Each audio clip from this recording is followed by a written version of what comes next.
हैं कि राम उस जमाने का सबसे बेहतर आदमी, और अखबार में जो खबर छपती है वो हमारे जमाने के सबसे रद्दी आदमी की। हम उन दोनों को तौल लेते हैं। हम अतीत के बेहतर आदमी से आज के आखिरी आदमी को तौलते हैं, इसलिए हमेशा कठिनाई हो जाती है। ये तौल गलत, ये तौल बिल्कुल ही बेहूदी है। आज का सामान्य आदमी अतीत के किसी भी सामान्य आदमी से बेहतर है, और आज का महापुरुष भी अतीत के किसी महापुरुष से पीछे नहीं है।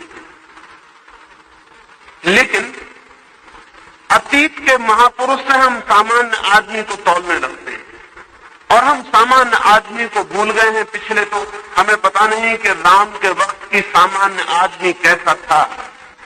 राम का पता है। राम से हम सोचते हैं कि रामराज बड़ा सुंदर रहा हो।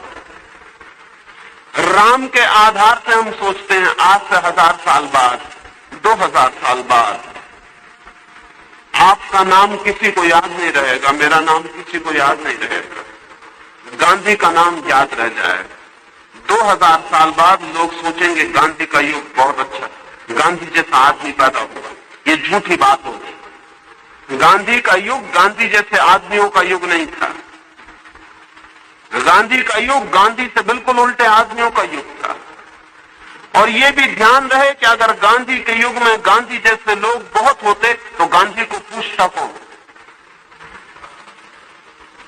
राम को पूछा लोगों ने, क्योंकि लोग राम से उल्टे थे। राम न्यून रहे होंगे, बहुत कम रहे होंगे, संख्या में बहुत थोड़े रहे होंगे, इसलिए पूजे गए। बहुत ज्यादा लोग पूजे नहीं जा सकते। कृष्ण बहुत अकेले रहे होंगे, बुद्ध और महावीर भी अकेले रहे होंगे। अकेले होने की वजह से उन्हें पूजा मिली। अगर बुद्ध के जमाने में 10-25 बुद्ध भी होते तो गौतम बुद्ध कभी के भूल गए होते। 25 बुद्धों को याद रखना बहुत मुश्किल हो जाता है। लेकिन उस जमाने के अच्छे आदमी से हम सोचते हैं सारा जमाना अच्छा रहा हो। इससे भ्रांति पैदा होती है, इससे खतरनाक तुलना पैदा होती है, इससे गलत कंपैरिजन पैदा होता है। और ये भी ध्यान रहे कि महापुरुष सिर्फ बुरे समाज में दिखाई पड़ते हैं, अच्छे समाज में दिखाई देते हैं। असल में महापुरुष अगर बनना हो तो बुरा समाज बहुत जरूरी है। इसलिए जितना बुरा समाज होता है उतने महापुरुष पैदा हो सकते हैं।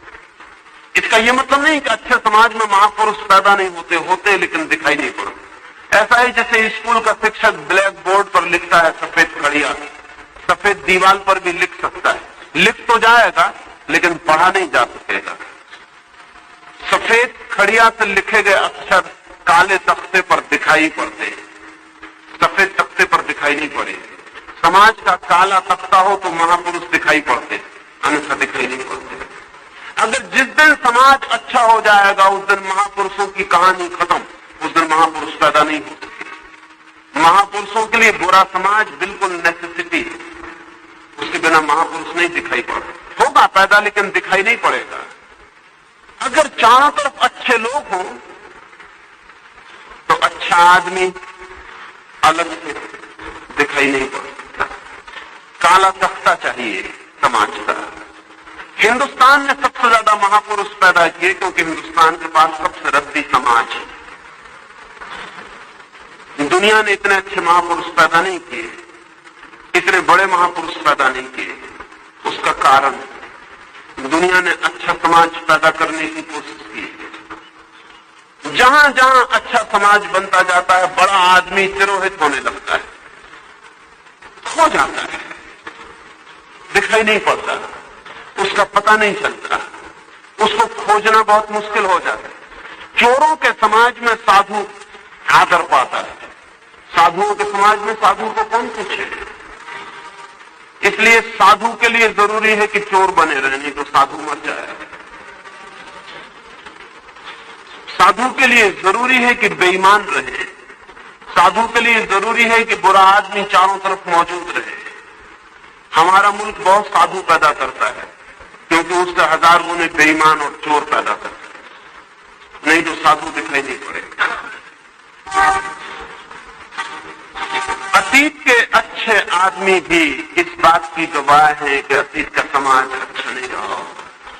बड़े मजे की बात है, और वो ये है कि हम सोचते हैं कि पहले के लोग सब अच्छे थे, लेकिन अगर हम पहले के बड़े लोगों की शिक्षाएं देखें तो ये भ्रम टूट जाए। बुद्ध सुबह से उठ के सांझ तक एक ही बात लोगों को समझाते हैं, चोरी मत करो, बेईमानी मत करो, दूसरे स्त्री को बुरे भाव से मत देखो। लोग जरूर देखते रहे हो, अन्यथा इन शिक्षाओं की जरूरत नहीं।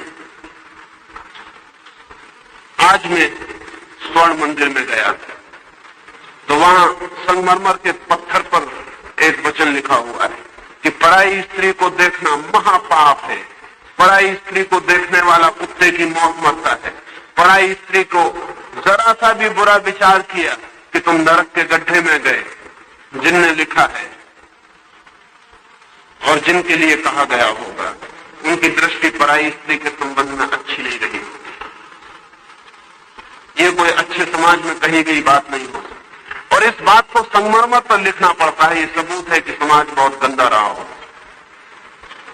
अच्छी दुनिया में ऐसे पत्थर हमें अलग करने पड़ेंगे, क्योंकि कोई कहेगा ये क्या पागलपन की बात है, ये कोई अच्छा लक्षण नहीं है, लेकिन समाज की गवाही देता है। महावीर लोगों को समझा रहे हैं चोरी मत करो, बेईमानी मत करो, ब्रह्मचर्य साधो, लोग नहीं साधते रहे हो। दुनिया की पुरानी से पुरानी किताब भी लोगों को जो शिक्षाएं देती है वो वही है जिनकी हमें आज भी जरूरत है। इससे पता चलता है आदमी ऐसा ही रहा होगा, बल्कि इससे भी बदतर रहा होगा। ये खबरें हैं, जैसे कहानियां तो ये कहती हैं कि एक जमाना था भारत में कि लोगों के घर में ताले नहीं लगते। कोई इंसान ने लिखा है कि भारत में ताले नहीं लगते। जब मैं इसको पढ़ता हूं तो मुझे बड़ी हैरानी मुझे ये होती है। तो हम सोचते हैं कि शायद लोग चोरी नहीं करते होंगे, लेकिन ये बात ठीक नहीं मालूम पड़ती, क्योंकि हिंदुस्तान के पहले ही बुद्ध और महावीर बिहार में ही लोगों को समझा रहे हैं कि चोरी महापाप है, चोरी मत करना, नरक में चढ़ाए जाओगे, चोरी बहुत बुरी चीज। बुद्ध और महावीर समझा रहे हैं चोरी महापाप है, और अगर ताले नहीं लगते तो फिर दो ही कारण हो सकते हैं, या तो चोरी के योग्य सामान न रहा होगा और या फिर ताला बनाने की अकल न रही होगी, और कोई कारण नहीं। चोर तो जरूर थे, नहीं तो चोरी के खिलाफ समझाने की कोई जरूरत नहीं है, या फिर बुद्ध और महावीर का दिमाग खराब रहा होगा कि जो लोग चोरी नहीं करते उनको समझा रहे हैं कि चोरी मत करो, जो लोग बेईमान नहीं है उनको समझा रहे हैं बेईमानी मत करो। मैंने सुना है एक चर्च में एक फकीर को कुछ लोग ले गए और उस चर्च के लोगों ने उस फकीर से कहा कि हमें सत्य के संबंध में कुछ समझाएं। तो उस फकीर ने कहा चर्च में आए हुए लोगों को सत्य के संबंध में समझाना अपमानजनक है, इनकल्टिंग है, क्योंकि चर्च में जो लोग आए हैं वो सत्य बोलते ही होंगे, लेकिन लोग नहीं माने। उस फकीर ने कहा तुम नहीं मानते हो तो मुझे समझाना पड़ेगा, लेकिन मैं ये सोचता हूं कि सत्य के संबंध में किसी जेल खाने में समझाना चाहिए, चर्च में नहीं। उस फकीर को पता नहीं होगा कि जेल खाने के भीतर जो है और चर्च के भीतर जो है, इनमें सिर्फ दीवारों का फर्क है और कोई बहुत फर्क नहीं है। उसने खड़े होकर समझाना शुरू किया। उसने कहा इसके पहले कि मैं कुछ कहूं, मैं एक सवाल पूछना चाहता हूं। उसने उस चर्च में आए हुए लोगों से पूछा कि आप सारे लोग बाइबल तो पढ़ते हैं ना? तो सारे लोगों ने हाथ ऊपर उठा दिए। उसने पूछा कि आपने ल्यूक का 69वां अध्याय भी कभी पढ़ा है? सारे लोगों ने हाथ उठा दिए कि हमने पढ़ा है, सिर्फ एक आदमी को छोड़कर। उस फकीर ने कहा कि अब मुझे बोलना पड़ेगा, क्योंकि ल्यूक का 69वां अध्याय जैसा कोई अध्याय बाइबल में है ही नहीं, और आप सब कहते हैं कि आपने पढ़ा है। तब मैं समझ गया कि मुझे सत्य के संबंध में कुछ बोलना चाहिए। लेकिन उस फकीर ने कहा कि मैं एक आदमी के लिए हैरान हूं जिसने हाथ नहीं उठाया। उसने उससे जोर से पूछा कि मेरे भाई तुम ईमानदार और सच बोलने वाले आदमी इस चर्च में कैसे आ गए? तो उस आदमी ने कहा कि असल में मुझे कम सुनाई पड़ता है, आप क्या कह रहे हैं? मुझे सुनाई नहीं पड़ा। क्या 69वां अध्याय पूछ रहे हैं आप? मैं भी पढ़ता हूं, लेकिन जरा सुनाई कम पड़ता है, इसलिए मैंने हाथ नहीं उठाया। सत्य के संबंध में चर्चों में चर्चा चलती है, क्योंकि चर्चों में असत्य बोलने वाले लोगों की भीड़ है, असल में पापियों को छोड़कर मंदिर की तरफ बहुत कम लोग आकर्षित होते हैं, बहुत कम लोग। तीर्थों की तरफ आकर्षित होने वाला भीतर से गुनाह से भरा होता है। असल में गिल्टी कॉन्शियंस तीर्थ की तरफ ले जाती है।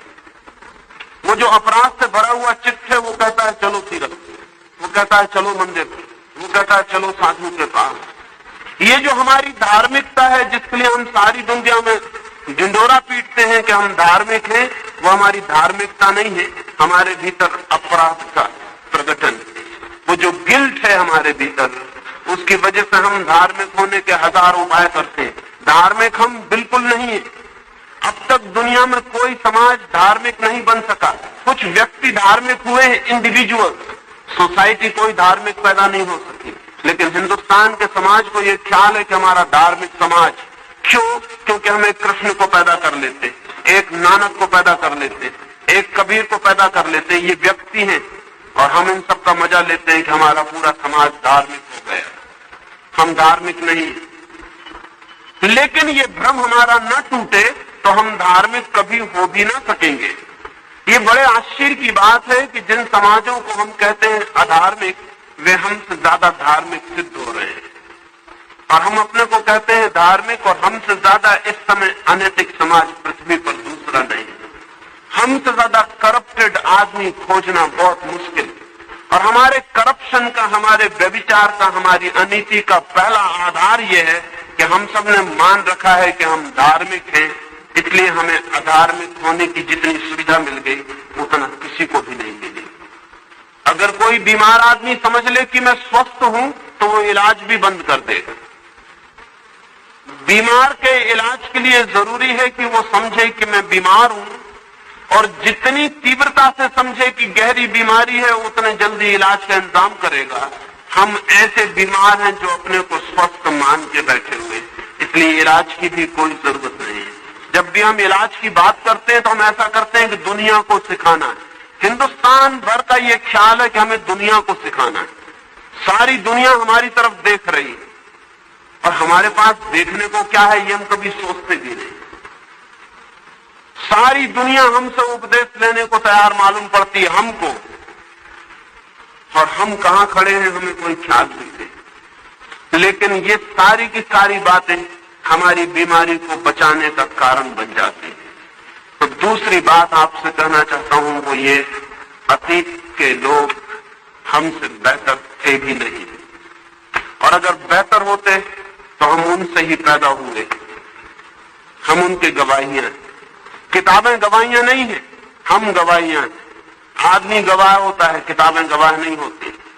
हम गवाही देते हैं, हर बेटा अपने बाप की गवाही देता है, और हर बेटा अपने बाप के ऊपर प्रमाण बन जाता है कि बाप कैसा रहा होगा।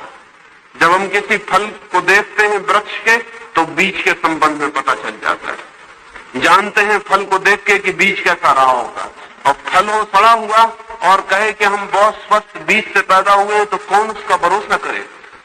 हम बताते हैं कि पीछे का समाज कैसा रहा होगा। हम उससे ही पैदा हुए, हम उससे ही आए। हम अपने को देख के भी समझ सकते हैं कि पीछे का समाज बेहतर नहीं रहा होगा। ये एक बार हमें साफ हो जाए तो हम बेहतर समाज को पैदा करने की कोशिश में लग जाएं। लेकिन अगर हमने ये मान रखा है कि बेहतर समाज हो चुका तो अब पैदा करने की कोई जरूरत नहीं, सिर्फ पुराने समाज का गुणगान करना काफी है। अतीत का यश हम गाते रहें, अतीत के इतिहास की हम बातें करते रहें और मरते जाएं। भविष्य में हो मौत और अतीत की हो कहानी, ये हमारी स्थिति हो गई। इसलिए दूसरी बात आपसे कहना चाहता हूं, अतीत के यथार्थ को समझ लेना जरूरी है। वो इतना सुंदर नहीं था जैसा हम सोचते, लेकिन हमारे मन के अहंकार को तृप्ति मिलती। भिखमंगे को ये मान के बहुत आनंद मिलता है कि उसके बाप दादे सम्राट थे। इससे उसके बाप दादे सम्राट थे या नहीं ये सिद्ध नहीं होता, इतना जरूर सिद्ध होता है कि वो भिखमंगा है। भिखमंगे के मन को बड़ी राहत मिलती है कि कोई फिक्र नहीं, अगर हम भीख भी मांग रहे हैं तो कोई बात नहीं, बाप दादे हमारे सम्राट हैं। बाप दादे सम्राट थे या नहीं, इससे भिखमंगेपन में कोई फर्क नहीं पड़ता। हाँ, एक फर्क पड़ता है, वो ये कि भिखमंगा अपने भिखमंगेपन में भी अकड़ जाता है। आज हम जमीन पर भिखारी की हालत में हैं, लेकिन हमारी अकड़ का कोई हिसाब नहीं। आज सारी जमीन से हम भीख मांग रहे हैं, लेकिन हमारी अकड़ का कोई हिसाब नहीं। ये अकड़ हमें कहां ले जाएगी कहना बहुत मुश्किल है। इस अकड़ ने हमें अतीत में भी बहुत मुसीबतों में डाला। 1000 साल हम गुलाम न रहते अगर हम अकड़े हुए लोग ना होते, लेकिन हम इतने अकड़े हुए लोग थे कि हमें कभी पता ही नहीं चला कि हमारे पास ताकत कितनी। अकड़ बहुत ताकत बताती, लेकिन जब मौका आता है तो अकड़ की असलियत खुल जाती है। हमें ख्याल था हम महाशक्तिशाली, वो हमारी अकड़ टूट गई। हमें ख्याल था हम सोने की चिड़िया, वो अकड़ भी हमारी टूट गई। अब भी हमको न मालूम क्या क्या ख्याल है कि हम आध्यात्मिक हैं, धार्मिक हैं, वो हमारी अकड़ बहुत महंगी और खतरनाक। मैंने सुना है सोमनाथ के ऊपर जब हमला हुआ तो सोमनाथ में 500 पुजारी थे, बड़ा मंदिर था, वो करोड़ों की संपत्ति थी उसके पास। राजस्थान के बहुत से राजपूत सरदारों ने पत्र लिखे कि हम मंदिर की रक्षा के लिए आए, तो मंदिर के पुजारियों ने जवाब दिया कि जो भगवान सबकी रक्षा करता है उसकी रक्षा तुम करोगे। जवाब बिल्कुल ठीक था, तर्कयुक्त था, समझ में पड़ता था, क्योंकि हमारी पुरानी बुद्धि से मेल खाता। जो भगवान सबकी रक्षा करता है उसकी रक्षा तुम करोगे। राजपूत भी डर गए, उन्होंने माफी मांगी। उन्होंने कहा कि हमसे भूल हो गई, भगवान की रक्षा हम कैसे कर सकते हैं जो सबकी रक्षा करने वाला है। फिर वो गजनी उस मूर्ति को तोड़ सका जो सबकी रक्षा करती थी। और जब वो मूर्ति चारों खाने टूट के पड़ गई तब हमें पता चला, लेकिन तब बहुत देर हो गई। अकड़ टूट जाए तब पता चले तो बहुत देर हो जाती है। वो टूटने के पहले पता चलनी चाहिए तो बदली जा सकती है। अभी हिंदुस्तान इसी तरह की अकड़ में जी रहा है कि हम आध्यात्मिक हैं, हम फला हैं, हम ढिका हैं। सारी दुनिया हमसे बेहतर नैतिक हो गई, लेकिन हम अपनी अकड़ में जिंदा हैं। और हमारी बेईमानी का कोई हिसाब नहीं। मेरे एक मित्र हैं, प्रोफेसर हैं पटना यूनिवर्सिटी में, गए हुए थे स्वीडन। जिस होटल में ठहरे हुए थे वेजिटेरियन है, शाकाहारी, तो उन्होंने सुबह ही उठ के कहा कि मुझे दूध चाहिए, और वेरा को बुला के उन्होंने कहा कि शुद्ध दूध चाहिए, प्योर मिल्क चाहिए। उस वेरा ने कहा कि हम सुना नहीं कभी प्योर मिल्क क्या होता है, प्योर मिल्क क्या भला है। कंडेंस्ड मिल्क सुना है, टेक्सचराइज्ड मिल्क सुना है, प्योर मिल्क क्या भला है। मैं मैनेजर को बुला लाता हूं। वो बड़े हैरान हुए। मैनेजर आया, उसने पूछा कि शुद्ध दूध क्या है, तो उन्होंने कहा आप समझे नहीं, मेरा मतलब ये दूध में पानी ना मिलाया गया। उन्होंने कहा मिलाएंगे ही हम क्यों, ये सवाल ही क्यों उठा आपके मन में। कोई ऐसी जगह भी है जहां कोई दूध में पानी मिलाता हो? तो उन्होंने कहा कि मेरा देश है। मैं उनके घर में मेहमान था, वो मुझे कहने लगे, तो मैंने कहा कि आपने गलत कहा। वो जमाना गया जब हमारा देश दूध में पानी मिलाता, अब हम पानी में दूध मिला रहे हैं। वो वक्त गए, अब कोई दूध में पानी नहीं मिलाता, अब तो पानी में हम दूध मिला देते। आपने गलत कहा। मैंने कहा वापस लिख दो एक पत्र, क्षमा याचना कर, थोड़ी गलती हो गई। जिन्हें हम भौतिकवादी कहें उन्हें समझना मुश्किल है कि शुद्ध दूध क्या होता है, शुद्ध घी क्या होता है। और हमारी दुकान पे लगा हुआ है कि यहाँ शुद्ध घी मिलता है, और जहां अशुद्ध मिलता हो वहां हमें बोर्ड लगाना पड़ता है शुद्ध का, नहीं तो कभी लगाने की कोई